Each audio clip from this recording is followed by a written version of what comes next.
All right, guys, welcome back to the Interceptor. We're here with another War video, and we're back with War Season 23. This is War 1. We matched up against S3NSU, so obviously not a very good first matchup as they are, or they have been a top 3 alliance, I believe. They've finished in top 3 before. But yeah, we're going to do our best and see what happens. So I do have a lot of fights today. I believe I have 8 fights, actually. We're going to be going path 6 over to path 7 and then taking that thing on the power gain node. So we actually got a Sasquatch boss, which is only the second time we've ever seen it. The first time we ever saw Sasquatch boss was War 1 of Season 22. So we had to wait a full season to see one again. But luckily, Run actually got his torch up to rank 3 the other day, so it actually worked out perfectly for him to take that. So we're going to be going in with the team of Warlock, Quake, and Magic today, and we're taking this iHulk on Aggression Fury. So, and this also is Strike Back. So if you don't know the way that iHulk works, he actually let me pause it for a second. So the way he works is that when he dies, he goes into his I don't know what the phase is called, but like he can't die, and he has like a timer before he regenerates, and he's unblockable the whole time. But basically, the reason he's on Aggression Fury, those seconds equates to 4 Aggression Furies being on him. So at one point, it's basically unavoidable that he's going to be up to at least 4 Aggression Furies, and that's the whole point of putting him here. So there actually is something that happens in this fight that I want you guys to see, so that's why I paused it so I could explain it.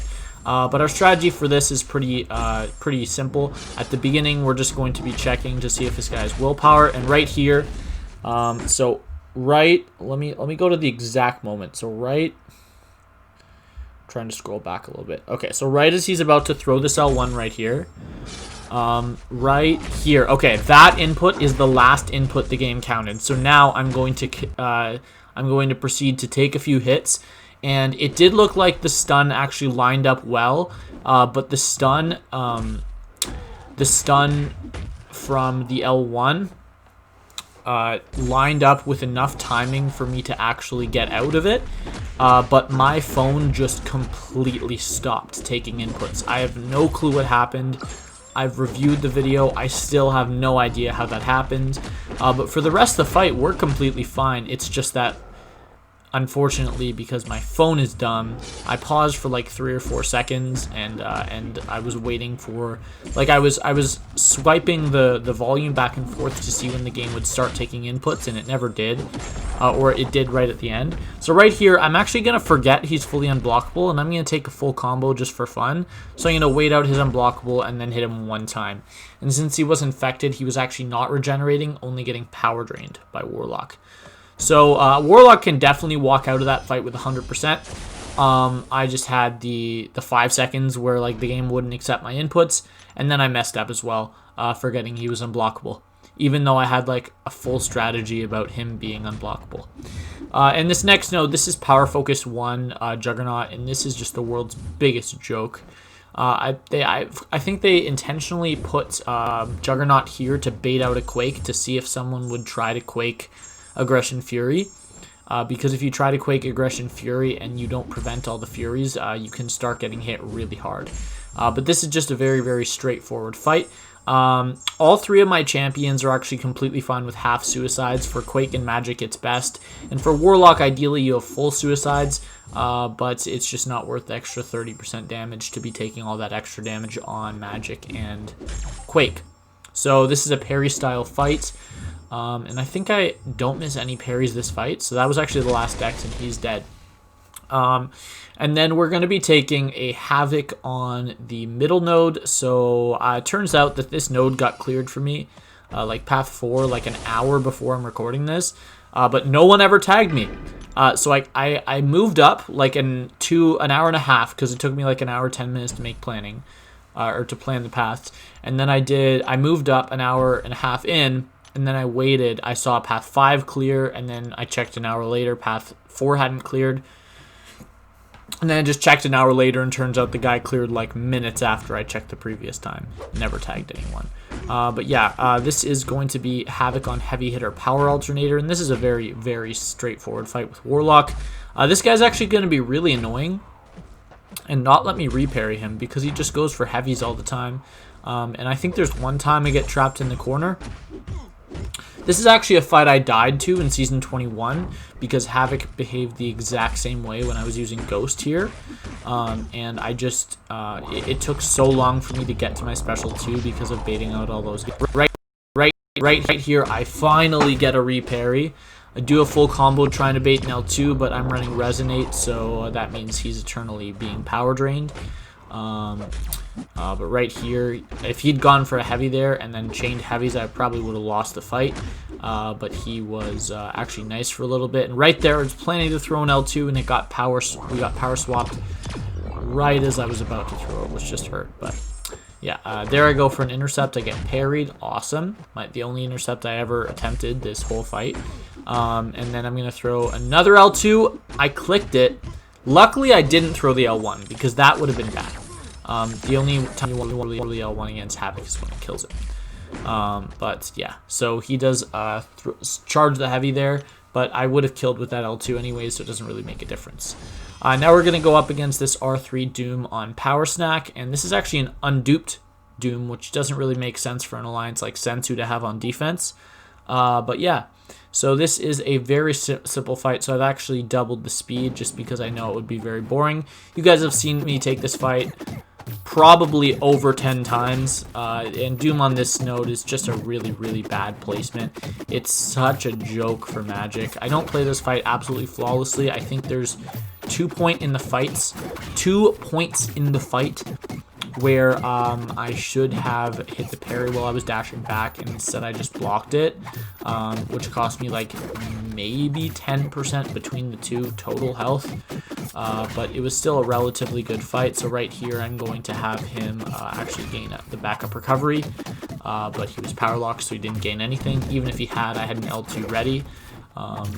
Because I believe there are some forms of power gain that don't don't ignore the power lock, but they still gain some power. I'm not exactly sure how that works.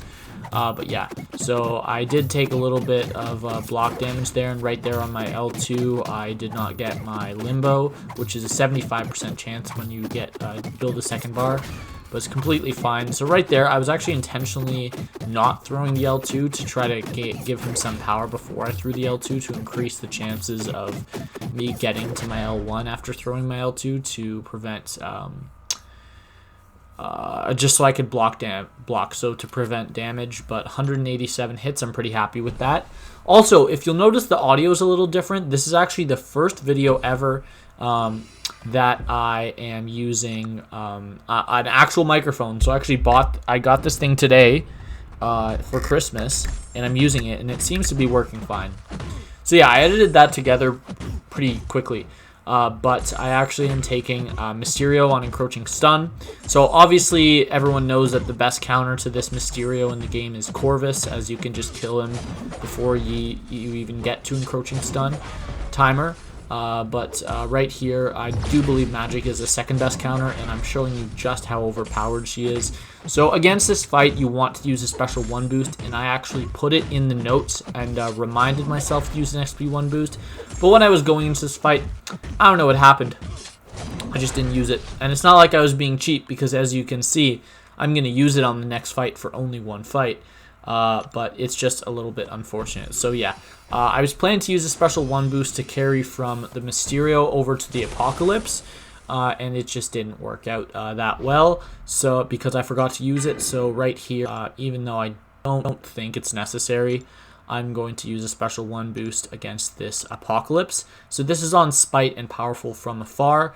This is a pretty bad placement for Apocalypse. There are a few nodes where he can be really brutal on defense, and this is just not one of them. So we placed my R3 6-star on Kinetic Transference Mini-Boss, and people have trouble with it. So there we go, he is power locked. So as you can see, the most power he ever got to was just slightly over a bar of power, which means that he would have been around 2, maybe 2 and like a third bars of power when I power drained him if I wasn't using the SP1 boost. So next time I take him on this node, if I ever see him again, I'm not going to use a special 1 boost. Some of the times it is required, like if you're seeing someone like Magic or Hyperion or Doom on this node, you do have to use a special 1 boost, but this is just not one of the fights that you do. So this guy is dead. I decided to take a full combo there because for fun, you know, sometimes you just do it. Magic's last fight anyways, so what does it matter?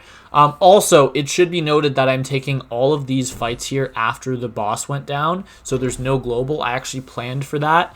And Mysterio isn't defensive, so it wouldn't have mattered for him. But for this Ebony Maw, for Apocalypse, and for the Thing, so 3 fights in a row, it actually does matter.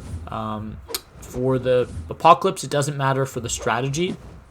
But for these two, they're not possible to do with the champs I'm using with Stubborn Global up. So, yeah, this Ebony Maw, and of course, Ebony Maw is a defensive chin and magnetic transference aspect of evolution node, so you definitely do not want the global up, because you'll just parry a lot, he'll gain a ton of power, and you'll just lose.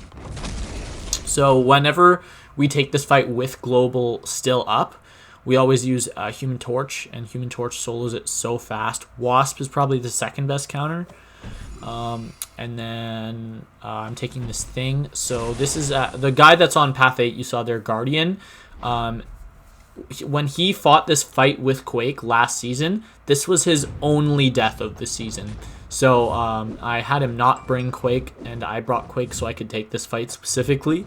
And then it just worked out that I was on path 7 with Magic. Quake worked for the combination, but after watching his video, the thing that went wrong is that things started dashing back when Quake was holding heavy, and the one way that you can completely prevent that is by you see the start I did was charging heavy and then just dashing back all the way to the corner. And the reason you do that is because you're always holding heavy when the opponent dashes back, so Powerful from afar never triggers unless you're fighting Archangel, Mysterio, Old Man Logan, Long Shot.